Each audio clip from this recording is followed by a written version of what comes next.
तर मित्रांनो, फायनली एसपीपीयूने आपल्या मागण्यांना रिस्पॉन्ड करायला सुरुवात केलेली आहे. आय एम सॉरी, आजूबाजूला पाऊस सुरू असल्यामुळे तुम्हाला बॅकग्राऊंड आवाज खूप जास्त येत असेल, थोडंसं बेअर करा.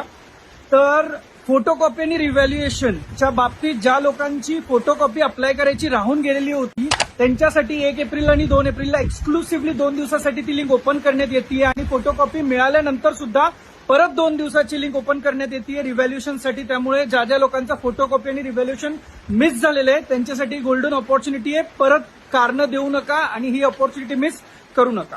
मीनवाईल महेश कांबळे सर आज विद्यापीठात होते एनएसयूआयचे आणि त्यांनी या मागण्यांना खूप जोर धरला होता, म्हणून या मागण्या कंप्लीट होत आहेत. त्याचबरोबर जो पीआरएन ब्लॉकचा इश्यू होता किंवा इन सेमिस्टरचा इश्यू होता किंवा ज्या लोकांचे अंडरटेकिंग पेंडिंग होते किंवा कॅरी ऑन बद्दल ऍडमिशन मिळत नव्हत्या, अशा सगळ्यांसाठीच्या मागण्या ज्या आहेत त्या विद्यापीठापर्यंत पोहोचवण्यात आलेल्या आहेत. आणि त्याच बाबतीत तुम्ही एनएसयूआयच्या टेलिग्रामच्या सेक्शनला पण कॉन्टॅक्ट करू शकता. मी लिंक जी आहे ती डिस्क्रिप्शनमध्ये तुम्हाला देऊन टाकतो.